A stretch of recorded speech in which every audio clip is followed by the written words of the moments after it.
I've been with my boyfriend for 11 years, since I was 15. His mother has hated me since the first day she met me. She hated me due to my ethnicity, Kosovan Albanian. She hated me due to my career. I work as a model, and she decided that makes me an empty-headed, vain, shallow person. Then when I told her I still planned to go to university alongside my career, she said I was doing it to impress my boyfriend. I've since left uni with a distinction, and her new reason to hate me is I try too hard. She has also insisted I've cheated on him throughout our entire relationship, which is a ridiculous claim. I've never even kissed another man in my whole life. I have zero desire to cheat and never will. Late last year, she attempted to void the insurance on my boyfriend's motorbikes. She tried to do this under my name, so hypothetically, when he was arrested for riding with no insurance and called his insurance company, I'd get the blame. After this happened, my boyfriend and I agreed to cut her out. However, it hasn't stuck. She left my boyfriend alone and respected his wishes for NC, but she's continued to contact and harass me. This leads to the last few weeks. My boyfriend works as a motorcycle test rider, and he got in an awful motorbike crash while working. As such, I now need to care for him. I'm okay with that, and I'm focusing on seeing it as an opportunity for us to get closer. It's been nice, honestly. However, his mother has been awful to me. She's called me litany of terms. From things as tame as stupid to things as awful as a nasty Serbian half-breed. I'm not Serbian, and she's well aware that calling a Kosovan a Serb is offensive. I tried to block her, so she started making new iMessage accounts and began to continuously harass me via those accounts. Then came Friday night. The police turned up at our door. I was pretty confused and was quickly told they were there to do a welfare check as they'd received multiple claims of horrific abuse I was apparently putting my poor boyfriend under. Obviously, they quickly discovered he was fine, albeit grumpy, and they left. I know for a fact it was his mother. Some of the details the police mentioned made that obvious. I'm now at a point where I've realized I literally cannot do this. I'm going to press charges against her for the insurance and harassment. It's a crime in the UK. And I'm likely going to sue her for damages. For the sake of my mental health, I need to do this. I don't want to be a victim, and she needs to be forced to stop. I have mentioned my intentions to her if she doesn't back off, and she's pretty much mocking me and saying I won't. I absolutely will. I just feel like this morally may make me an awful person. She sucks, I know this. However, she's old and miserable enough as is, and I feel like doing this may ruin whatever small amount of life she has left. It feels like it may be too far. I really don't know though, and I genuinely cannot be objective here. Since my wife and I got married 3 years ago, things have been off. I know that people grow and change with time, but around our wedding, my wife changed drastically. She bleached her dark brown hair blonde right before the ceremony. And I honestly thought I was in the wrong church for a split second when she came down the aisle. We moved into our house right after the honeymoon, and she went into full domestic mode. We'd shared cleaning duties before, but once we moved into the house, she became insistent on doing everything before I could even get to it. Since this is our first house, I thought it was some kind of homeowner nesting thing, but it never stopped. Her hair color is none of my business, and I think most people would be happy not to have to clean. So I honestly didn't really think much of either of those things at the time. The big thing has always been how closed off she got after the wedding. When we were dating, she'd tell me long rambling stories about her feelings and rant to me when she was upset and all that. And I liked hearing about what was going on inside her head. After the wedding, that stopped pretty abruptly. If I ask her how her day is, she will only ever tell me that it was fine or super. She doesn't talk to me about her feelings anymore, ever, even when I explicitly ask, "How do you feel about X?" She also stopped telling me about anything important that happened to her. About a year after we got married, her grandfather died. Did she tell me she'd lost her grandfather? No. She told me that she had to go to a conference for work on the other side of the country, which I thought nothing of. On the second day she was gone. Her older brother texted me to tell me that my in-laws had really missed seeing me at the funeral. When I called her to ask why in the ever-loving hell she didn't tell me, and then lied about it, all she would say was, "I didn't want to trouble you. You have a lot on your plate." After that, she went on a couple of spontaneous family trips. She's really close to her family, so the first time she said she was going camping with her brother at their alma mater.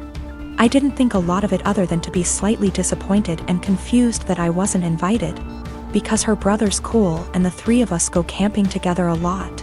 But the second time, I started hearing alarm bells. I'd like to say I'm a more secure man, but after the second spontaneous family trip, my wheels started spinning and I started to think that maybe she was cheating. This was a weird insecurity in the back of my mind for a while, since she wasn't showing any other big signs of cheating. She wasn't guarded about her phone and hadn't changed her routine / appearance. A few weeks ago, she told me she was pregnant. I was over the moon about it until I asked her how many weeks along she was, and she nonchalantly said about 12 or 13. She'd been pregnant for like 3 months before she even bothered to tell me. She's not really showing at all, and she doesn't usually drink, so I had been completely in the bloody dark. I honestly hadn't even suspected. That was kind of it for me. I was sure she was cheating, and that it wasn't my kid. I thought there was no possible way that a woman would keep her pregnancy a secret from her husband for 3 months. So I snooped. Yes, I know I was wrong, but I wanted proof that she'd been having an affair before I moved out. One of my best buddies from college is a divorce attorney, and when I asked him what I should do, he sent me the info for a key logger. I installed it on my wife's laptop and was prepared for the worst. Now, I feel like what I found is somehow worse than her cheating. I didn't find any steamy messages, but I found out that she keeps a diary in a Word document that she writes in every day. I know I should have just stopped once I knew she wasn't cheating, but once I saw my name in her diary, I couldn't stop. I read all of it. All 7 separate documents, going back to way before we'd even met. Turns out she's not cheating.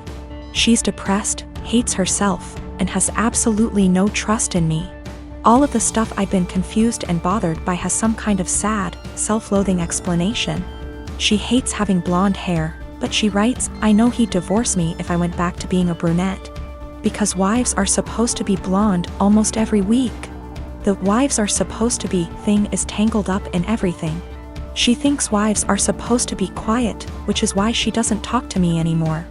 She thinks wives are supposed to make things easier for their husbands, not harder. Which is why she didn't tell me when her grandfather died. It just goes on and on and on. She didn't tell me when she got a huge promotion and a raise because he'd leave me in a heartbeat if he knew I made more money than he does. Men can't handle that. It hurt to know that she thinks of me as some kind of one-dimensional 1950s husband. And I've been racking my brain to think of anything I could have done to make her think this way. What I can't handle is that she'd lied about the big stuff. I honestly don't know if I can forgive her for not telling me about the miscarriages. The spontaneous family trips were actually her miscarrying 2 of our children, one at 5 weeks, the other at about 10. She went and stayed with her parents while she was recuperating, and her brother and sister came to support her. But not me. I didn't get to be there for her, because she thinks I would leave her immediately if I knew that she'd killed our children. She's convinced that she caused both miscarriages because she smoked pot for a long time before we got married. For what it's worth, it sounds like her family tried both times to get her to tell me, but she wouldn't. She finally told me about this pregnancy because her parents threatened to tell me she didn't.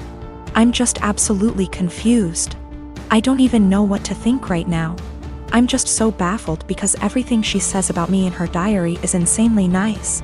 She goes on for pages and pages about how much she loves me and how she thinks I'm her soulmate and how she would do anything for me. I just can't understand why she thinks that I would leave her. Knowing that she's spent the last 3 years walking on eggshells around me, convinced that I would leave her at the drop of a hat is just so confusing and awful. I feel like our marriage is some kind of lie. The woman I thought was self-confident and ready to take on the world is actually full of self-loathing and really, really depressed. I don't know her at all. She's been suffering silently with depression long before we met. She has no faith in me, no trust. She thinks that every hug and kiss I give her and every "I love you" I say is a lie. I just don't know what to do. She obviously needs serious help, but I don't know how to get it for her. I can't tell her that I read her diary. If she has zero trust in me now, I can't even imagine what she'd think if she knew if I read 6 years worth of her private thoughts. I feel like I need to get my in-laws on board somehow, but I don't know what to say to them. I know I can't ignore this, but I feel like any move is the wrong move. I am a gemologist. I spend my days in the lab testing and identifying stones. From the nature of my work, I also have a large and valuable collection of jewelry, but also gem specimens that I keep in a safe I specifically bought and had installed to keep them safe. I also have a second smaller safe for keeping important documents like passports. I own my home, and my boyfriend of 2 years recently moved in as he was renting before. I gave him the code to the smaller safe so he could put valuables in it, but he also wants the code for my gem safe. Not to put anything in it, but he says because we are living together now I should trust him and give him the code. I've said no because he has no reason to open the safe as the only thing it's used for is storing my collection. He said he has no interest in my gem collection, doesn't want to look at them, but still wants the code to access them. This is causing tension because he says I should give it to him as a show of trust, and I said no. Because he literally has no reason to go in there, so he doesn't need the code. This is a 6-figure collection, so I'm not being difficult over a few little gems here. I am the only one who knows the code. The safe weighs nearly half a ton, it's bolted to the floor and wall and is from a company who makes safes, vaults and strong rooms for jewelers. You could bring the house down around it and it would still be intact. All of the gems and jewelry in the safe are mine and mine alone. I do not keep any clients' jewelry at home. For my other business doing valuations, I rent a separate space and keep client items there. I will give an update once things have panned out. I've moved all of my personal docs out of the little safe and into my gem safe. I told him he isn't getting the code and I will die on this hill. He has no reason to have it, and his continued lack of respect by the pushing of my boundaries wasn't okay. I felt like he was trying to manipulate me by making it about trust. After a lot of back and forth, he finally admitted that he wanted access to the safe, because he didn't feel like I was sharing the whole house with him. Because I insisted on a tenancy agreement rather than just letting him move in. And he didn't like that part of where he lived was off limits to him. He was also insecure and resented that I have more money than him and own a home whilst he doesn't. He had made a few comments about this before, but I didn't realize it was such a big issue for him.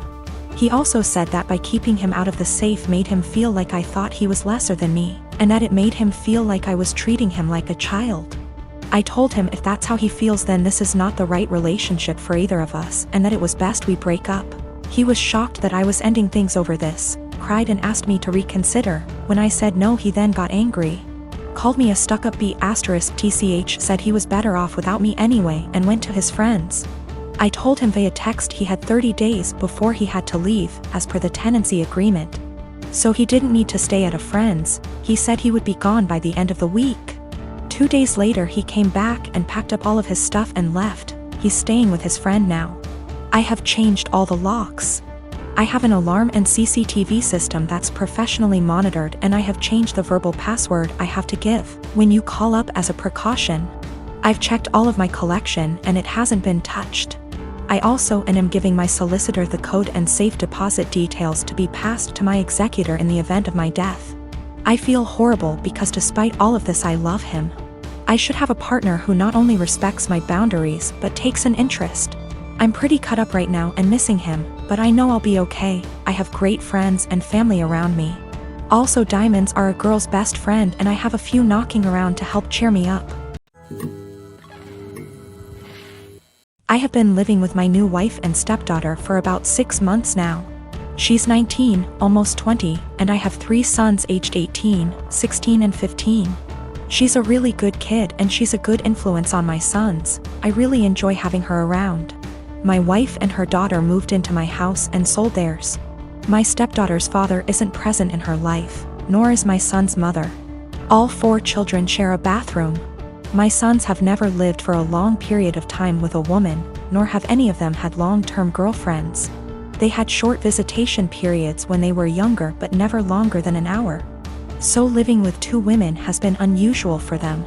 My eldest son, 18, came to me last week and told me that his stepsister disposes of her used sanitary products in the trash can they share, but doesn't use toilet roll or sandwich bags to disguise what they are, and it makes him uncomfortable, which I think is reasonable.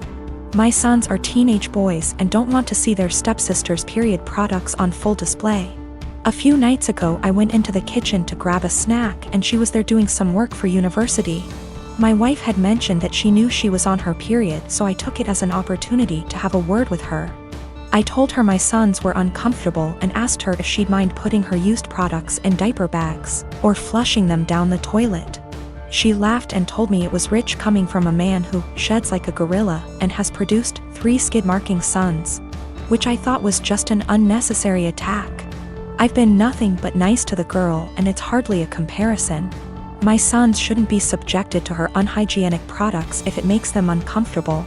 She went on to lecture me about how tampons can't be flushed and that it's bad for the environment if she uses diaper bags for everyone, which I think is just an excuse.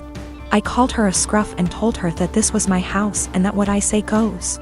I later asked my wife if she could have a word with her and she told me I was being ridiculous and that her daughter has had her period for 10 years and knows what she's doing. When I told her it was making my sons uncomfortable, she said my sons needed to get a grip and turned over and went to sleep. This is a genuine issue to me and she didn't care enough to have a discussion about it. I asked my stepdaughter again in the morning and she did the same as her mother, completely dismissed it. Both of them have told me to stop being so silly, but I don't see how I'm being unreasonable when it makes my sons uncomfortable.